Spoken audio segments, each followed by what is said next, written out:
नमस्कार। आप सुन रहे हैं द बॉलीवुड रेडियो और मैं हूं आपके साथ आकाश। दोस्तों, ये किस्सा आर.डी. बर्मन और आशा भोसले का है। आशा भोसले और संगीतकार आर.डी. बर्मन यानी कि राहुल देव बर्मन की जोड़ी ने हिंदी फिल्म इंडस्ट्री को एक से एक नायाब गाने दिए। आर.डी. बर्मन को एक ऐसे संगीतकार के रूप में जाना गया जिन्होंने पारंपरिक फिल्म संगीत से अलग हटकर एक नए ट्रेंड की शुरुआत की।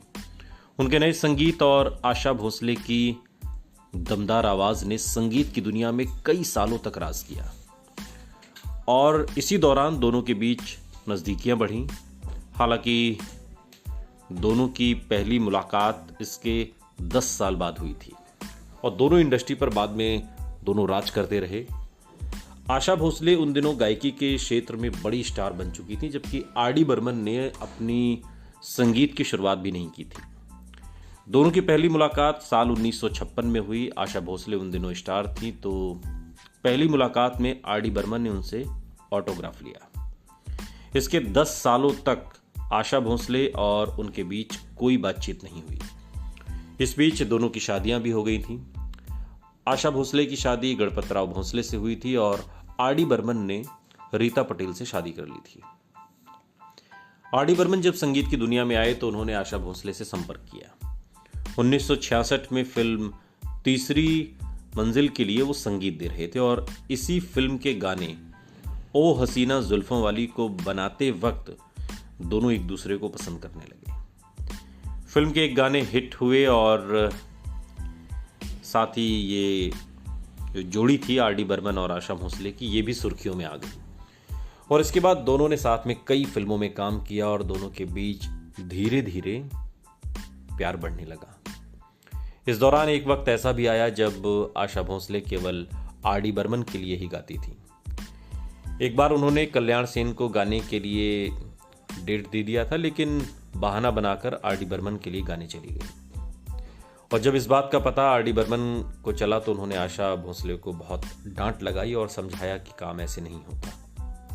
और इसी नोकझोंक के बीच उनका प्यार धीरे धीरे परवान चढ़ता रहा। इधर दोनों की शादीशुदा जिंदगी भी ठीक नहीं चल रही थी। दोनों ही अपने अपने पार्टनर्स से अलग हो चुके थे और इसके बाद दोनों ने फिर अचानक से शादी का फैसला कर लिया। लेकिन आर.डी. बर्मन की मां नहीं चाहती थी कि आशा उनके घर की बहू बने। आर.डी. बर्मन अपनी मां के खिलाफ भी नहीं जा सकते थे, इसलिए दोनों ने अलग होने का फैसला कर लिया।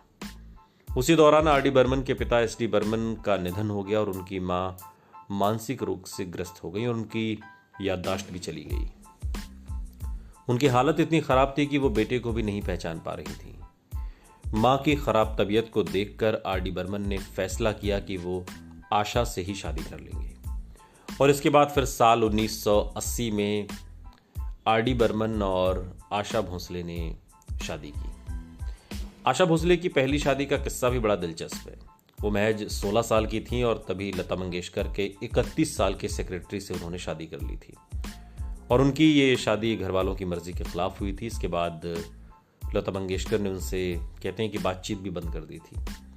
हालांकि 11 सालों के बाद दोनों की शादी टूट गई थी और इसके बाद वो अपने 2 बच्चों को लेकर मायके आ गई थी।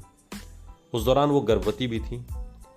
आशा भोसले ने आर.डी. बर्मन से 47 साल की उम्र में शादी की थी और पंचम दा उस वक्त 41 साल के थे।